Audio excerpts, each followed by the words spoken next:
Welcome to today's Research Business Daily Report, where we've got an in-depth commentary on why America's original political polling company, Gallup, has jolted the profession by announcing that it is opting out of 2016 presidential primary election polling. RBDR is sponsored today and this week by Precision Opinion, 100% compliant with FCC TCPA cell phone calling regulations. Can your caddy provider promise you all that? It came out as a bolt out of the blue. Of course, I'm talking about the announcement late last week from Gallup that it is going to discontinue presidential primary polling for 2016. And there are some that are now saying that Gallup may not even poll for the general election. Now, this decision has important business implications, one of them being, where are the number of users of Gallup political polling going to turn to? But there are major industry implications as well.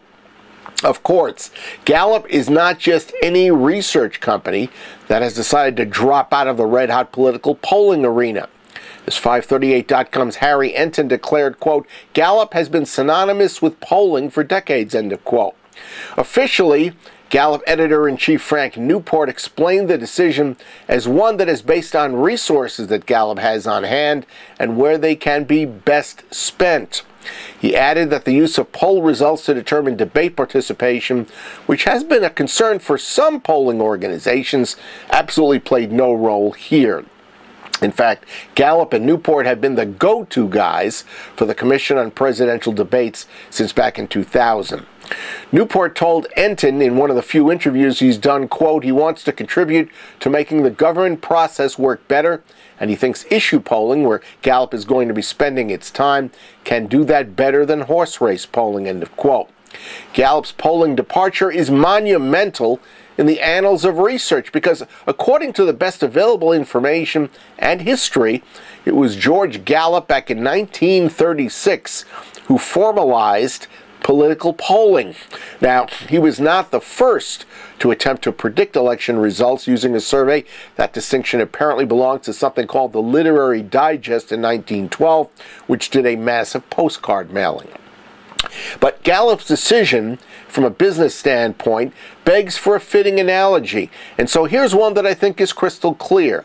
Imagine, if you will, Nielsen deciding to drop out of the TV ratings business right now.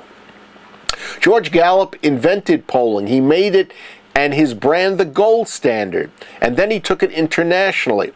So it is very hard not to believe that Gallup's reputation, which took a serious soiling in the 2010 and 2012 elections, is not behind all of this. After all, Gallup predicted in 2012 that in a one-point victory, President Mitt Romney would be taking office. And after that election, USA Today and Gallup ended their long-term relationship. Newport actually led a Gallup 2012 presidential election review of its polling that had led to that conclusion, and it identified, quote-unquote, 4 core contributors to that defective prediction. They were faulty representation of likely voters, of voters in some geographic regions, of race and ethnicity data, and dual cell phone and landline respondents. Put those together, and that's a lot of reasons to feel uncomfortable with the work you're doing. Of course, all polling has been beset with a multitude of other factors. For instance, online issues, new modeling, respondent willingness to participate, and number of candidates that are now on the ballot. In fact, of one of those 4, British pollster Martin Boone recently said that he had to call 30,000 people in the UK in order to find 2,000 survey participants. So why would Gallup pick up its ball and leave this field right now? Well, 538.com claims that the news divisions of ABC, CBS, NBC, CNN, and Fox all have better track records as of late than Gallup. So though polls are in more demand than ever, and the media can't get enough of them, it begs the question again, why would Gallup drop out? Well, all polls are receiving huge mentions and continuing coverage, though the public and certain media seem more and more not to differentiate between a distinguished, reputable pollster, someone with a track record, and just about every other researcher who decides to put up a shingle and say, yeah, we do polling too. The current breed of political pollsters are struggling to come to grips with uncertainty, maybe even a great deal of confusion.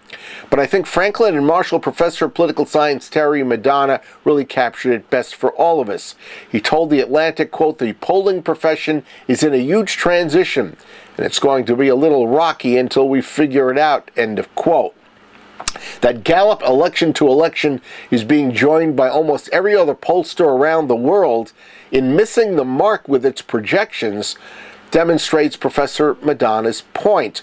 So perhaps when Frank Newport says that Gallup monies can be better spent elsewhere, what he's really saying is that Gallup's monies can be spent doing almost anything rather than attempting right now to figure out what's undermining the efforts of so many great polling organizations. And maybe, and I'm thinking this is probably very true, Gallup is all too happy to let someone else figure out what's going wrong. The Atlantic's David Graham closed his Gallup story with the scary possibility that many of the best pollsters, like Gallup, could follow its lead.